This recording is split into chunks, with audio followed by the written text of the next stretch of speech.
আপনারা স্বামী স্ত্রী দুইজনে ঘুমাচ্ছেন, ঘুমের মধ্যে আপনি আর একটা মেয়েকে নিয়ে কি সুন্দর সুন্দর বনে ঘুরতেছেন, প্রেমালাপ করতেছেন, গল্প করতেছেন, কথা কন না কে? ঘুমের মধ্যে আপনার স্ত্রীরাই কে অন্য আর একটা মেয়েকে নিয়ে যদি স্বপ্নপুর বেড়াইতে যান, সুন্দরবন ঘুরতে যান, এইটা যদি আপনার বউ টের পাইতো ঘুমাইতে দিত, কথা কন না কে? এমন জোরে লাথি মারতো, ও খাট থেকে ফেলাই দিত, কথা কন না কে? কিন্তু আপনি স্বপ্নে কি দেখেন আপনার বউ জানে, আবার আপনার স্ত্রী আপনার রাইকা প্রতিবেশীর আর একটা ছেলে নিয়ে স্বপ্ন দেখে, ওরে নিয়ে ঘুরতেছে, চটপটি ফুচকা খাইতেছে, আড্ডা দিতেছে, কফি শপে গেছে, কথা কন না কে? আপনার স্ত্রীর স্বপ্নের কথা যদি আপনি জানতে পাইতেন তাহলে কি হইতো? মার হইতো না? কথা বলেন না কেন? খাওয়াই আমি, পড়াই আমি, আর স্বপ্ন দেখো আর একটা ছেলে নিয়ে মার গুরু, কথা কন না কে? আমার ভাইয়ের, আপনার স্ত্রী কি স্বপ্ন দেখে আপনি জানেন না? আপনি কি স্বপ্ন দেখেন আপনার স্ত্রী জানে না?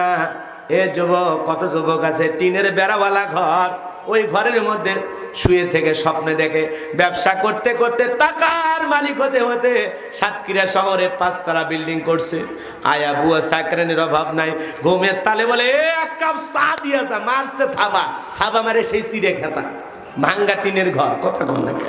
স্বপ্ন তো স্বপ্নই, কত কিছু না দেখি, সাপে তারা করছে, বাপ রে বাপ, দৌড়াইতে দৌড়াইতে জীবন শেষ, ঘুমোর থেকে উঠে দেখে আর সাপ আছে, কথা কন না কে? চাচা মন খারাপ করছেন আপনারা না?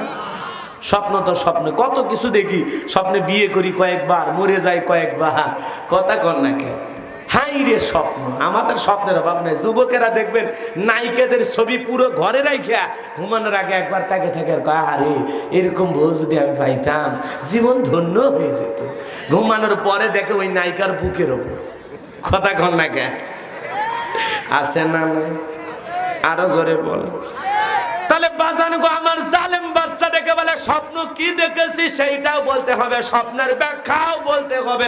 জনগণ ডেকে বলে বাদশায় তো পাগলামি কথা, স্বপ্ন দেখেছেন আপনি, আমরা কিভাবে জানবো? আপনি স্বপ্ন বলবেন, আমরা স্বপ্নের ব্যাখ্যা বলবো। জালেম বাদশা ডেকে বলে কেন, তোমরা নাকি গায়েব জানো? আর গতকাল রাত্রে কি স্বপ্ন দেখেছি, এই গায়েবের খবর যদি না দাও 7 দিনের আলটিমেটাম দিলাম, 7 দিন পরে তোমাদের শুলিতে চড়াবো, ফাঁসি দিয়া মারবো।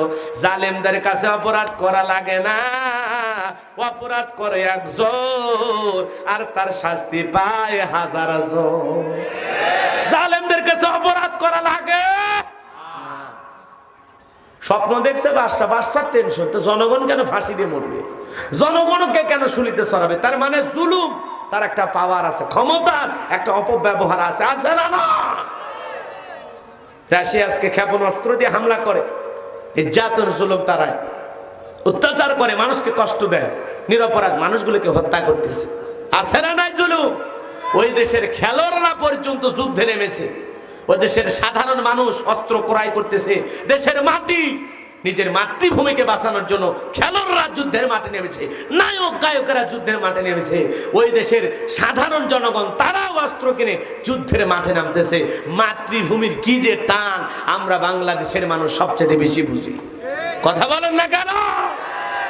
30 লক্ষ শহীদের রক্তের বিনিময় পেয়েছি আমরা স্বাধীনতা, কথা বলেন ঠিক কিনা? আমরা জানি দেশের মাটির কত দরদ, কত মহাব্বত, কথা বলেন ঠিক কিনা? আমরা যুদ্ধের জন্য ওই দেশের সমস্ত মানুষদেরকে বলবো, আল্লাহ যেন অতি দ্রুত তাদের জন্য একটা শান্তির ফয়সালা করে দেয়, কথা বলেন ঠিক কিনা?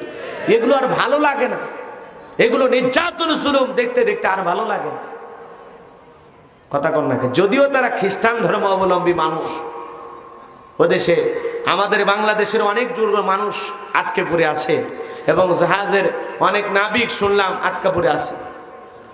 আল্লাহ পাক তাদেরকে যেন হেফাজত করেন, জোরে বলেন আমিন। আমার যত মুসলমান বাঙালি ভাইয়েরা ওখানে আছেন, যত জাহাজের নাবিকেরা আছে, 29 জনের কথা আমি শুনলাম, আল্লাহ পাক যেন তাদেরকে সমস্ত বালা মুসিবত থেকে হেফাজত করেন, জোরে বলেন আমিন। হাইরে চিকন মাতার পুতিন কি খেলা খেলতেছে, কথা কন না কেন? রাগ করেছেন মনে হয়? কি কথা বলছিলাম ভুলে গেছেন? গায়েব গায়েব বলেন তো বাজান, গায়েবের ইলম কারো কাছে আছে? গায়েবের এলেম কার কাছে? আল্লাহর কাছে। আরো জোরে বলেন কার কাছে? কিছু কিছু ভণ্ড আমাদের দেশে বের হয়, ওরা বলে দুনিয়ার কোন নবী রাসূল গায়েব না জানলে আমি ঠেটা পীর, আমি বেকা পীর, আমি সেকা পীর, আমি বিড়ি বাবা জানি। জোরে কোন নাউজুবিল্লাহ। কোন পীর সাহেব কি গায়েব জানে? এ কথা যে বলবে সে ভণ্ড। এই কথা বলতে কি কোনো আপত্তি আছে? জোরে বলেন। কত যে ভণ্ড বের হয়েছে গায়েবের দাবিদার, ওদের দরবারে নামাজ নাই, কোরআন নাই, লাফালাফি আছে না? না, কত যে লাফালাফি। কই পানির ভিতরে জ্বললে বাতি, জ্বর বাতাসেও নেবে না, ল্যাংড়া বাবার মুরিদ হইলে নামাজ রোজা লাগে না। আছে না? না, আপনাদের এলাকায় আছে? কত যে ভণ্ড, বাপ রে বাপ। গরু ছাগল নিয়ে পীরের দরবারে দৌড়ায়, আর কি কায়দায় মাইকে গান বাজে দেখেন না? কই আমি ডুব দিয়াছি প্রেম দরিয়ায়, বাবার সন্ধান নেই। আবার সাইড থেকে ডিজিটাল কায়দায় মার দেখো, কুতিস কে? আল্লাহর নাম নাই, নবীর নাম কোথাকতি জেকের আছে না? না, তোর কি হাঁপানি হসে? চিকিৎসা কর, কথা কর না কে? এরকম ভণ্ড আছে না? না, নারী পুরুষ একত্রে জিকির করে, লাফালাফি করে, বাতি নিবায়া জিকির করে। বাপ রে বাপ, কাপড় খুইলে যায় তাও কই লঙ্গি আছে, কথা কর না। এরকম ভণ্ড আছে না? না, বাবা তোমার দরবারে সব ভণ্ডামির খেলা, বাবা তোমার দরবারে সব শিরিকের খেলা, কথা কর না। বাবা তোমার দরবারে সব বেতাদের খেলা, মরার পরে কবরে গেলে বুঝবা কত জ্বালা। বাবা তোমার দরবারে সব ভণ্ডামির খেলা, কথা কর। ভণ্ড আছে না? না, এদেশে পীর ছিল, আছে। পীর ছিল শাহজালাল, শাহপরান, শাহ মাকদুম, বাইজিদ বুস্তামি, আব্দুল কাদের জিলানী। বড় বড় আল্লাহওয়ালা ছিল, রংপুরের কেরামতুল্লাহ, বগুড়ার শাহ সুলতান, রাজশাহীর শাহ মাকদুম। ওলিদের পাক ভূমি, ওলি আউলিয়াদের মাধ্যমে এদেশে ইসলামের প্রচার প্রসার হয়েছে, এটা নিঃসন্দেহ সত্য কথা। কথা বলেন না কেন? ওলিদের কারণে, আল্লাহওয়ালাদের কারণে আমরা ইসলাম পাইছি, এটা ভালো। কিন্তু আল্লাহওয়ালা লেভেল পইরা এদেশে এখন ৬২,০০০-এর উপর ভণ্ড পীর আছে। কয় হাজার? হাই রে ভণ্ড, ভণ্ড তো ভণ্ডই। পীর ছিল শাহজালাল, খানকাই পীর, রাজপতি পীর, নারাই তাকবীর, হুঙ্কার দিয়েছে, গৌর গোবিন্দ ধুতি খুলে পালাছে, কথা কর না কেন? আর তাদের নামে মানুষ গান গাইতো। কি গান? ইমানি চেতনা গান, রক্ত গরম করা গান, কথা কর না কেন? ছোটে আয় শাহজালালের নিরিবিক সৈনিকেরা, খতম কর গোবিন্দেরই সেলা চামুন্ডা গোলা। ছোটে আয় শাহজালালের নিরিবিক সৈনিকেরা, খতম কর গোবিন্দেরই সেলা চামুন্ডা গোলা। শাহজালালের স্বপ্ন ছিল আল কোরআনের জ্বলবে আলো, সেই আলো জ্বালিয়ে দিতে, সেই আলো সরিয়ে দিতে বিপ্লবেরই মশাল জ্বালা। ছোটে আয় শাহজালালের নিরিবিক সৈনিকেরা, খতম কর গোবিন্দেরই সেলা চামুন্ডা গোলা। ওলিদের পাকভূমিতে, ওলিদের পাকভূমিতে বিপ্লবেরই মশাল জ্বালা। ছুটে আয় শাহজালালের নিরিবিক সৈনিকেরা, খতম কর গোবিন্দেরই সেলা চামুন্ডা গোলা। আমার হাবা কর, কি সুন্দর তাদের নামের গান। আর এরা খালি নে নে নে নে নে নে নে নে নে নে নে নে নে এই নে নে নে নে নে নে।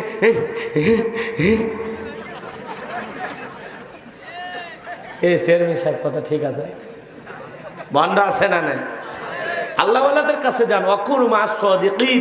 আল্লাহ বলেন তোমরা সত্যবাদীদের সঙ্গী হও, যে পীরের পা থেকে মাথা পর্যন্ত নবীর সুন্নত দিয়ে ঢাকা, যার চেহারার দিকে তাকালে আল্লাহর কথা স্মরণ হয়, এমন হক্কানি আল্লাহওয়ালাদের সহবতে আমরা আছি না? না, কিন্তু কোনো ভণ্ডের কাছে যাওয়া যাবে না।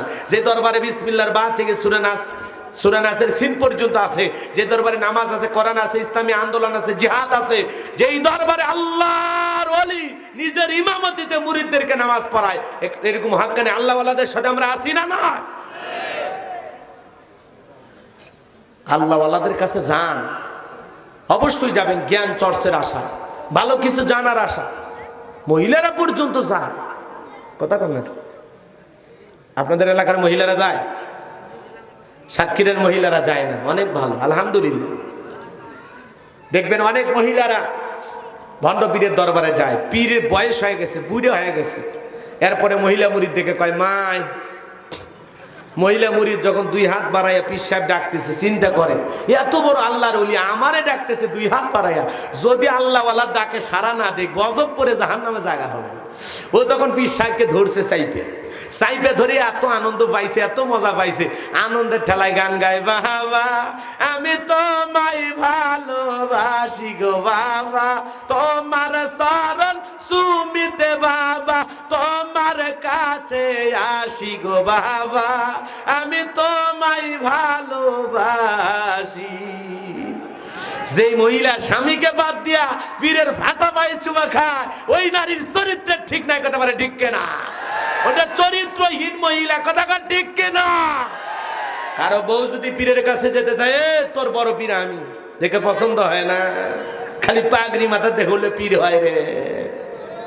আয়েশা, ফাতেমা, খাদিজা, হাজেরা, আসিয়া আর রাবিয়া বসরি, এই জান্নাতি রমণীদের জীবনী কিনে দেবেন, যেগুলো পর দেখ এগুলো নারী কিভাবে জান্নাতে গেছে, কথা কোন নাকি? বই পুস্তক কিনে দেবেন, পড়াশোনা কর।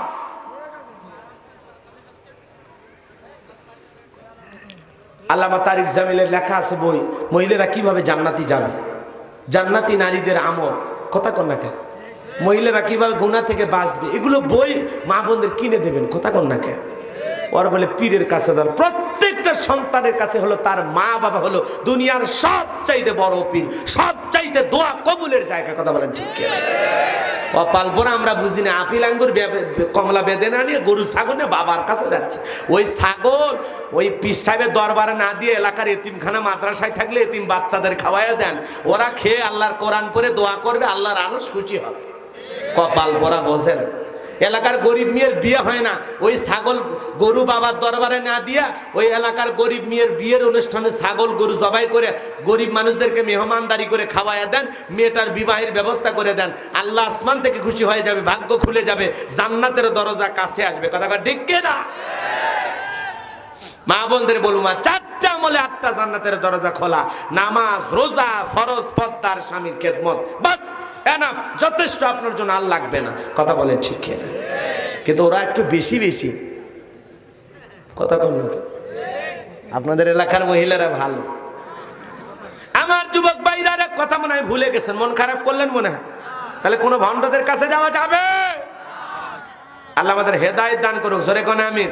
হে বাজান গো আমার, জালেম বাচ্চাটিকে বলে তোমরা নাকি গায়েব জানো, গায়েবের মাধ্যমে বলবা কি স্বপ্ন দেখেছি কাল রাত্রিতে।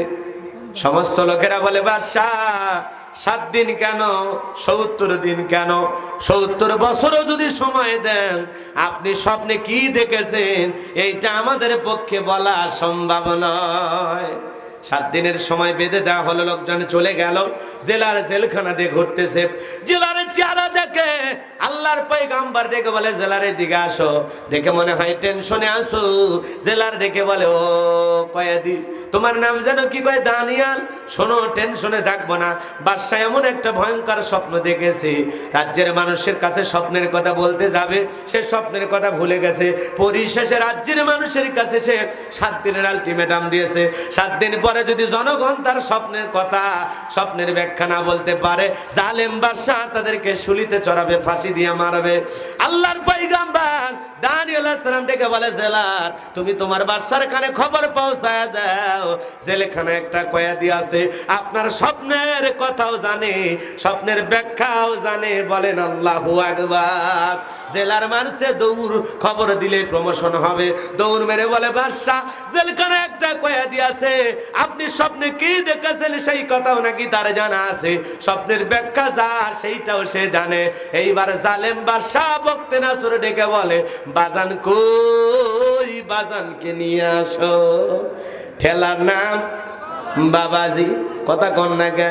এ বাজান জেলার যখন যায় বলে বাদশা ডেকেছে বের হয়ে যাও। আল্লাহর পয়গাম্বর ডেকে বলে শোনো, জেলখানা থেকে বের করতে আমার একটা শর্ত আছে, আমার 70,000 লোককে গ্রেফতার করা হয়েছে, ওদেরকে আগে জেলখানা থেকে বের করে দাও, সবার শেষে আমি জেলখানা থেকে বের হব। নবীরা হলো পৃথিবীর আদর্শ মানুষ, আদর্শ নেতা, আদর্শ মহামানব, কথা বলেন ঠিক কিনা? যে আগে আমার উম্মতদেরকে জেলখানা থেকে বের করে দাও, সবার শেষে আমি বের হব। এই জন্য কত নেতার পিছনে আমরা স্লোগান দিলাম, বল্টু ভাইয়ের চরিত্র ফুলের মতো পবিত্র, নামাজ পড়ায় ওয়াক্ত, গাঁজা খাই 5 ওয়াক্ত, ঘুম চুরিতে পাকা পোক্ত, শয়তানের 1 নাম্বার ভক্ত, হুজুরদের জন্য খুবই শক্ত, চুষা খাই গরিবের রক্ত। সাতক্ষীরাতে মিছিল করতে গেলেন, নেতা পাইছে একখান আব্দুল কাদের দুলাভাই আছে যেখানে, আমরা আছি সেখানে। দুলাভাই গেছে কবরে, তোমরা কেন ওপরে? কথা কম না কে?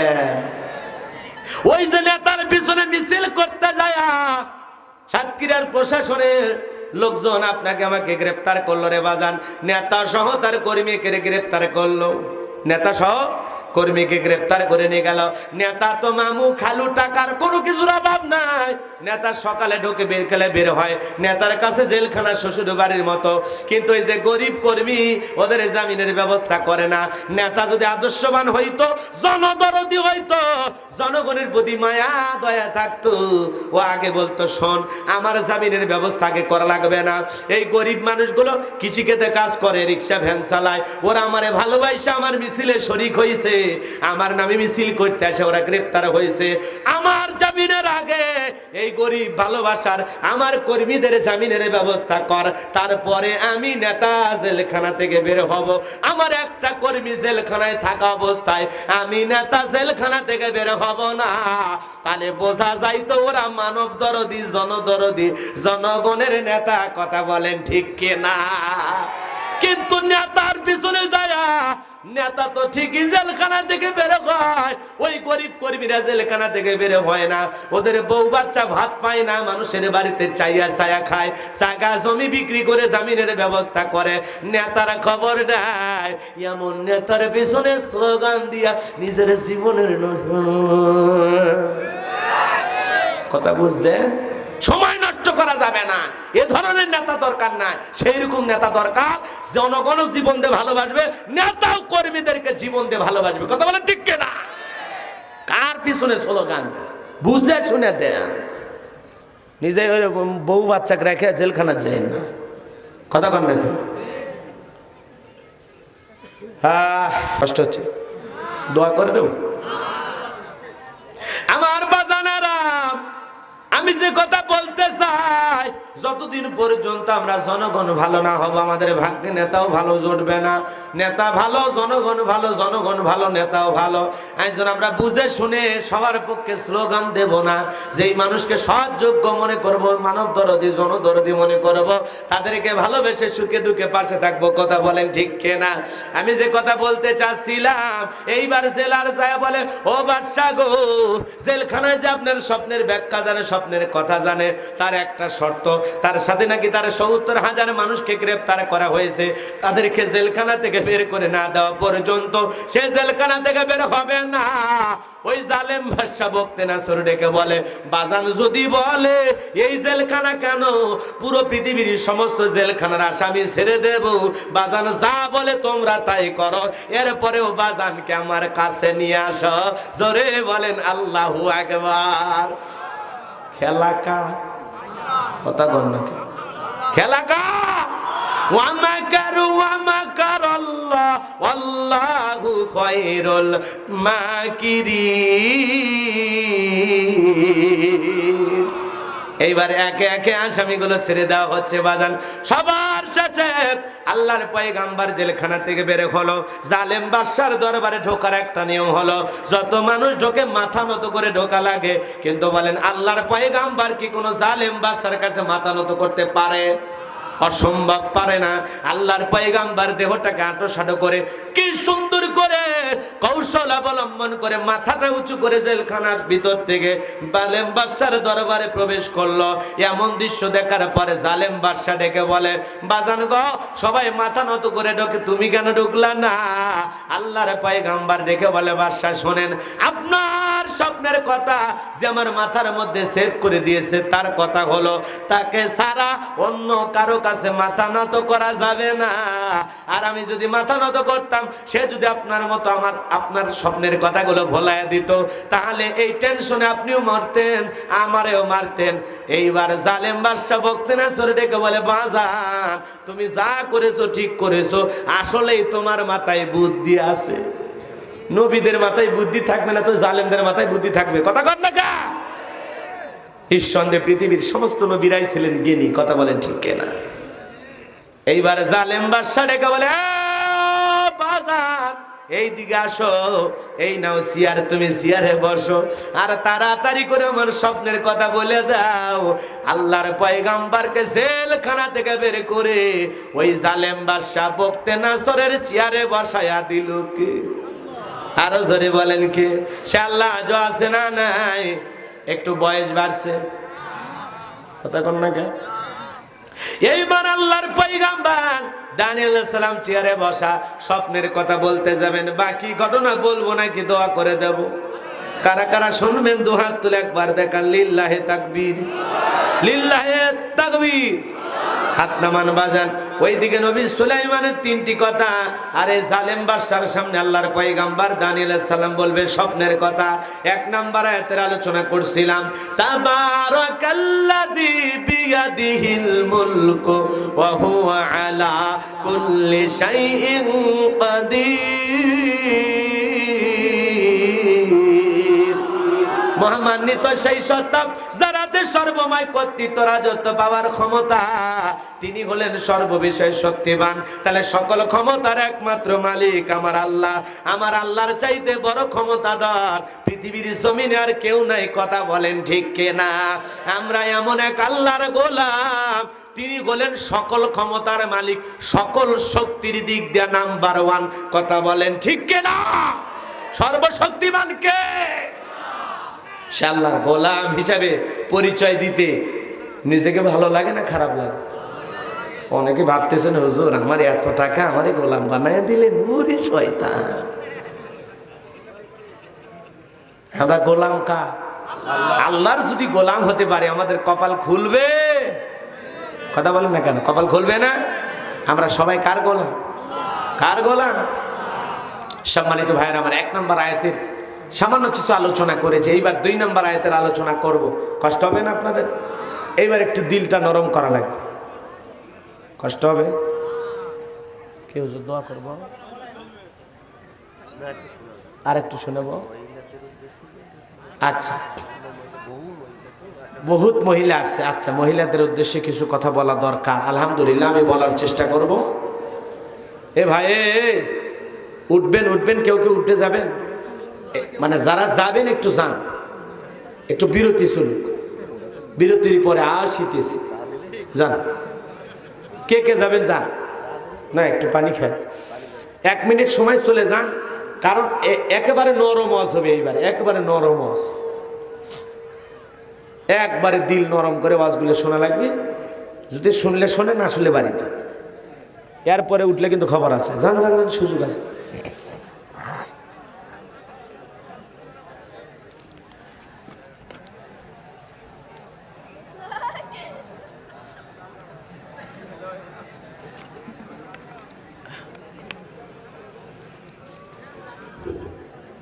হয়েছে হয়েছে, যাওয়া হয়েছে।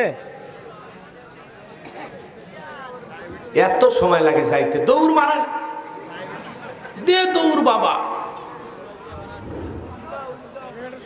আল্লাহ রাব্বুল আলামিন বলেন, আল্লাযী খালাকাল মাউতা ওয়াল হায়াতা লিয়াবলুয়াকুম আইয়ুকুম আহসানু আমালা ওয়া হুয়াল আজিজুল গফুর। আল্লাহ রাব্বুল আলামিন বলেন, যিনি সৃষ্টি করেছেন মৃত্যু আর জীবন, এর মাঝামাঝি যে সময় আল্লাহ পাক দিলেন, আমার আল্লাহ বলেন আমি আল্লাহ পরীক্ষা করে দেখব আমলের দিক দেখে কত বেশি উত্তম আমল করেছো, কার আমল কত বেশি সুন্দর, বলেন আল্লাহু আকবার। এ বাজান গো আমার, আল্লাহ রাব্বুল আলামিন সর্বপ্রথম কি বললেন? আল্লাযী খলাকাল মাউতা ওয়াল হায়াতা, যিনি সৃষ্টি করেছেন মৃত্যু আর জীবন। আল্লাহ সর্বপ্রথম মৃত্যুর কথা বললেন। এ বাজান, দুনিয়াতে আসার একটা সিরিয়াল আছে, যাওয়ার কিন্তু কোনো সিরিয়াল নাই। দাদা আসছে, দাদার পরে বাবা আসছে, বাবার পরে আমি আসছি। যাওয়ার সময় দাদার আগে নাতি চলে যায়, বাবার আগে ছেলে চলে যায়। কার কখন মৃত্যু আসবে আমরা কেউ জানি না। কুল্লু নাফসিন যায়িকাতুল মাউত, প্রত্যেক প্রাণীকে মৃত্যুর স্বাদ গ্রহণ করা লাগবে। এ বাজার, আপনি আমি কে কখন মারা যাব কেউ জানি না। ওই মসজিদের মাইকে গান জারি হবে, এই গ্রামের অমুক ব্যক্তি বেঁচে নাই, ইন্না লিল্লাহি ওয়া ইন্না ইলাইহি রাজিউন। আপনার আমার মরণের সংবাদ শোনার পর ছেলেটা কেঁদে বলবে বাবা নাই, মেয়েটা কেঁদে বলবে বাবা নাই, প্রিয়তমা স্ত্রী কেঁদে বলবে স্বামী নাই, মা বাবা এসে থাকলে বলবে কলিজার ধনটা হারাইয়া ফেললাম। এ বাজার গো আমার, আপনার আমার মরণের পর দিকে রঙিন পোশাক কইলাম, সাদা 3 টুকরা কাপড়ের কাপড় পরাইয়া, চকলেটের মতো মরাইয়া, 4 জন বরযাত্রী খাটিয়াতে তুইলা ওই অন্ধকার কবরে রেখে আসবে বাজান। 3 জন কবরের ভিতরে নামলে এরপরে একে একে কবর থেকে উঠে আসবে। আমি ওই কবরের শুয়ে থেকে দূরের আকাশটা একটু দেখতে পারবো। এরপরে যখন 1টা 2টা করে বাসের বিছানাগুলো বিছায়া দেবে, কবরটা থেকে আমি হালকা করে এই পৃথিবীর আকাশটা দেখতে পাবো। এরপরে যখন মাটি চাপ দেবে বাজান, আর দেখার সুযোগ নাই, পুরো কবরটা হবে খুটখুটে অন্ধকার। ওই কবর বড় কঠিন জায়গা। বিশ্ব নবী ডেকে বলেন, ইন্নামাল কবরু রাউযাতুম মিন রিয়াদিল জান্নাহ আও হুফরাতুম মিন হুফারিন নার, রাওয়াহু তিরমিজি। বিশ্ব নবী ডেকে বলেন, যে ব্যক্তির আমল ভালো, মৃত্যুর সঙ্গে সঙ্গে আল্লাহ রাব্বুল আলামিন তার কবরটাকে জান্নাতের বাগান বানায়া দিবেন, বলুন সুবহানাল্লাহ। আর যে ব্যক্তির আমল খারাপ, আও হুফরাতুম মিন হুফারিন নার, তার কবরটা হবে জাহান্নামের আগুনের গর্ত। এ বাজান গো আমার, ওই কবর বড় কঠিন জায়গা, কবর বড় কঠিন জায়গা। ওই অন্ধকার কবরে আমরা কি নিয়ে যাচ্ছি, কি নিয়ে যাব, কি নিয়ে যাওয়া দরকার। এই জন্য আল্লাহ পাক বলেন আহসানু আমালা, আমি আল্লাহ পরীক্ষা করে দেখব আমলের দিক দেখে কত বেশি উত্তম আমল করেছে, কার আমল কত বেশি সুন্দর। এ মুসলমান আল্লাহর গোলাম, নবী যে এক জায়গায় বসা, জিবরাইল এসে বলে, নবী গো, এই মুহূর্তে একটা আওয়াজ হলো, আপনি কি শুনতে পাইলেন? বিশ্ব নবী ডেকে বলে, হ্যাঁ আমি একটা আওয়াজ শুনতে পাইলাম। জিবরাইল ডেকে বলে, নবী গো, আজ থেকে 70 বছর আগে আল্লাহ পাক জাহান্নামের গর্তের মুখে একটা পাথর ছেড়ে দিয়েছে, এই মাত্র জাহান্নামের তলদেশে পাথরটা পৌঁছাইলো। এ বাজান সাতক্ষীরার মুসলমান, আল্লাহ না করুক, আল্লাহ না করুক, আপনার আমার গুনাহের কারণে, অপরাধের কারণে আসমান জমিনের মালিক আল্লাহ বেজার হইয়া একবার যদি আপনার আমার কবরটা জাহান্নামের গর্ত হয়ে যায়, আপনার আমার বাঁচার কিন্তু উপায় নাই। ওই কবর বড় কঠিন জায়গা, যেই কবরের ডানে মাটি বামে চলে আসবে, এমন জোরে সাপ দেবে গো, এক পাজরের হাড় অন্য পাজরে ঢুকে যাবে। বিষাক্ত সাপ যদি একবার সবল মারে, বিষের যন্ত্রণায় পা থেকে মাথা পর্যন্ত জ্বলে যাবে। আবার যদি কারো কবরে জাহান্নামের আগুনের গর্ত হয়ে যায়, ওই জাহান্নামের আগুন বড় কঠিন, বড় কঠিন, বড় কঠিন। এজন্য আল্লাহ পাক বলেন, ইন্নাহা সাআত মুস্তাকাররা ওয়া মুকামা, নিশ্চয় আবাসস্থল হিসাবে, বসতির জায়গা হিসাবে ওই জাহান্নাম কত না নিকৃষ্ট, কত না নিকৃষ্ট। আমার আল্লাহ পাক বলেন, ইন্না জাহান্নামা কানাত মিরসাদা লিত্তাগিনা মাআবা লাবিসিনা ফিহা আহকাবা। আল্লাহ রাব্বুল আলামিন বলেন, নিশ্চয়ই জাহান্নাম উপস্থিত রয়েছে আল্লাহর অবাধ্যনা ফরমান বান্দাদের ধরার জন্য। এখানে যারা একবারে যাবে বাজান, যুগের পরে যুগ বসবাস করবে, ওই জাহান্নামের আগুন দুনিয়ার আগুনের চাইতে 70 গুণ স্পিড বেশি। হে যুবক, হৃদয়ের কান পেতে কথাগুলো শুনে যা। দুনিয়াতে বাড়ি ইউনিটের দিকে তাকাও, আগুনে পোড়া রুগীদের চিৎকার, ওই লঞ্চে আগুন লাগলো ওদের চিৎকার, ঢাকা শহরে বিল্ডিং এ আগুন লাগলো ওদের চিৎকার। দুনিয়ার আগুনের চাইতে জাহান্নামের আগুনের স্পিরিট আরো বেশি রে বাজান। একটা আঙ্গুল মোমবাতির ভিতরে দিয়ে দেখেন না জ্বালা কারে কয়।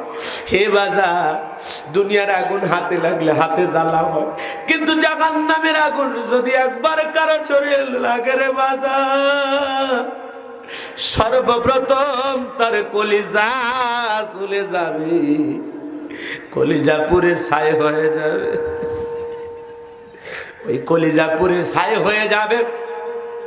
জাহান্নামীরা জাহান্নামে বসবাস করতে করতে, জাহান্নামে থাকতে থাকতে, জাহান্নামের আগুনের জ্বালা যন্ত্রণা সহ্য করতে করতে বড় ক্ষুধার্ত হয়ে যাবে। আল্লাহকে ডেকে বলবে, আল্লাহ খাবার দাও, খাবার দাও।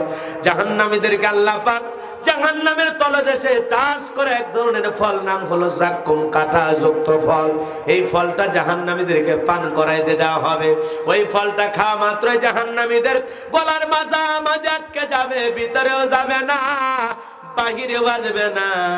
জাহান্নামীরা চোখের পানি ছেড়ে দিয়ে চিৎকার মেরে মেরে কাঁদবে আর বলবে, আল্লাহ এ কেমন ফল খাওয়াইতে দিলা রে মালিক, ভিতরেও যায় না, বাইরেও আসে না। গলা যত নড়াচড়া করবে, কাঁটাগুলো তত ফুটবে আর ফুটবে, আর বলবে, আল্লাহ পানি দাও, পানি দাও, পানি দাও। ওই জাহান্নামীরা যখন পানি পানি বলে চিৎকার মারবে, আমার আল্লাহ রাব্বুল আলামিন বলেন, লা ইয়াযুকুনা ফিহা বারদাও ওয়ালা শারাবা। আল্লাহ পাক বলেন, তাদেরকে মিনারেল ওয়াটার দেওয়া হবে না, এমন কোন ঠান্ডা পানি পান করতে দেওয়া হবে না যেই পানিটা পান করে জাহান্নামী তার তৃষ্ণা মিটাইতে পারে, বুকের জ্বালা নিবারণ করতে পারে। আমার আল্লাহ কেমন পানি জাহান্নামীদেরকে খাইতে দেবে? আল্লাহ পরায়াতে বলেন, ইল্লা হামিমা ওয়া গাসসাকা, ইল্লা হামিমা ওয়া গাসসাকা।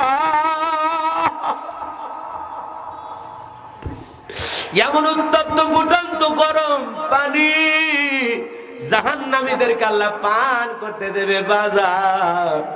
ওই পানিটা যখন জাহান্নামীরা পান করবে, যা পুষবে দিত কিছুই নয়।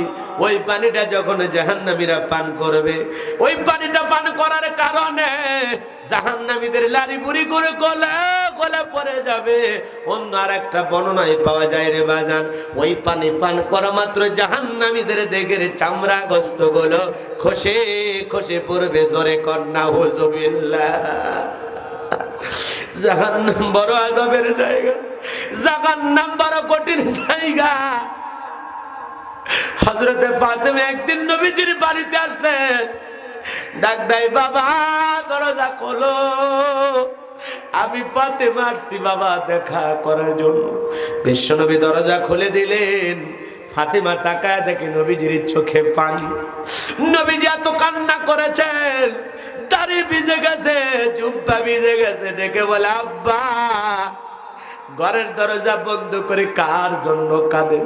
আমার মা খাদিজার কথা মনে পড়েছে নাকি চাচা আবু তালেবের কথা মনে পড়েছে? বিশ্বনবী ডেকে বলে, মা ফাতেমা, আমি তোর মা খাদিজার কথা ভেবে কান্দি না, আমি আমার চাচা আবু তালেবের কথা ভেবে কান্দি না রে মা। আমি কাঁদি কেন?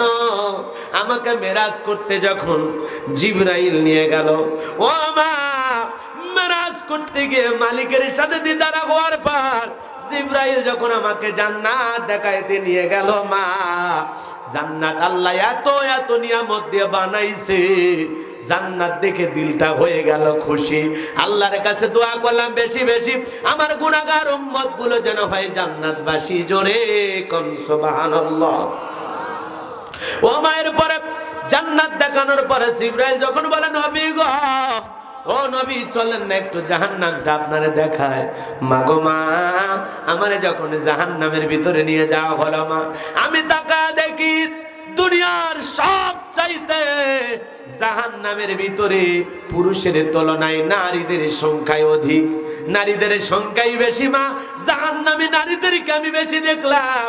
ও মা, এক শ্রেণীর নারীদের দেখি মা চুলের মুঠিগুলো আসমানের দিকে তুলে ধরা হয়েছে, পা থেকে মাথা পর্যন্ত জাহান্নামের আগুন দাও দাও করে জ্বলতেছে মা। মহিলাদের চিৎকারে মনে হয় আসমান জমিন ভেঙে পড়বে মা। গরম পানি যেরকম থকবক থকবক করে রে মা, ওই জাহান্নামের আগুনে তারা জ্বলতেছে আর দেহটা থকবক থকবক করতেছে। ওদের চিৎকার দেখে মা আমি একবার তাকাইয়া আর তাকাইতে পারলাম না। জিবরাইলকে দেখে বললাম, ভাই জিবরাইল, এই সমস্ত নারী কারা? কেন তাদেরকে এইভাবে জাহান্নামের আযাব দেওয়া হচ্ছে? কেন তাদেরকে এইভাবে আগুনে জ্বালানো হচ্ছে, পোড়ানো হচ্ছে? জিবরাইল দেখে বলে, নবী গো, এই সমস্ত নারী তো তারা যারা দুনিয়াতে মাথায় কাপড় দিত না, বেপরদায় চলাফেরা করত, চুলগুলো খুলে পথ চলতো। এই জন্য আল্লাহ পাক এই বেপরদায় চলার কারণে, পর্দা না করার কারণে এই নারীদেরকে এইভাবে জাহান্নামের আগুনে জ্বালানো হচ্ছে। জোরে বলেন নাউযুবিল্লাহ। ফাতেমা শোনার পর চোখের পানি ছেড়ে দেয়া কাঁদে আর বলে, বাবা, এই যদি হয় জাহান্নামী নারীদের শাস্তি, আমি ফাতেমা আজ থেকে আরো বেশি করে পর্দার গুরুত্ব দিলাম। বলেন আল্লাহু আকবার।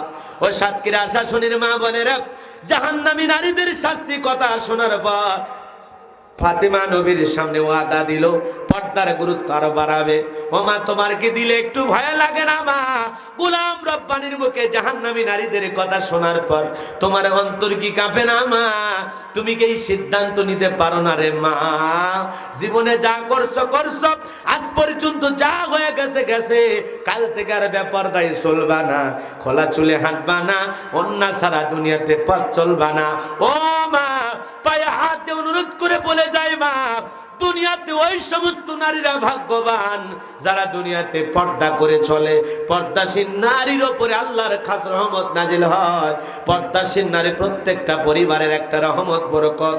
এ মা, একটা নারী যদি ঢিলা দারগা বোরকা পরে হাত মোজা পা মোজা লাগায়া রাস্তা দিয়ে হেঁটে যায়, মনের অজান্তে ওই নারীর প্রতি একটা শ্রদ্ধা সম্মান চলে আসে। কথা বলেন ঠিক কিনা? এজন্য পর্দা করলে আপনাদের সম্মান বাড়বে মা। আল্লাহ রাব্বুল আলামিন বলেন, ওয়াকরনা ফি বুয়ুতিকুন্না ওয়ালা তাবাররাজনা তাবাররুজাল জাহিলিয়াতিল উলা। আল্লাহ রাব্বুল আলামিন বলেন, নারীরা তোমরা ঘরের ভিতর অবস্থান করো, খবরদার জাহিলিয়াতি যুগের মেয়েদের মতো নোংরা অশ্লীল পোশাক পরে নিজের দেহকে প্রদর্শন করো না, করো না। যদি প্রয়োজন হয় বাহিরে যাও, পর্দা করে যাওয়া লাগবে। কথা বলেন ঠিক কিনা? এজন্য মা বোনদেরকে বলে যাই, মা, যেই জিনিস যত দামি তার প্যাকেটটাও তত দামি। আল্লাহ আপনাদের দেহের ভিতরে এমন কিছু দামি সম্পদ দান করেছে মা, এই জন্য নিজের সম্পদগুলো হেফাজত করার জন্য মা পর্দা হলো সব চাইতে নিরাপত্তা আপনাকে দেবে। একজন নারী যদি পর্দা করে, পর্দা হিজাব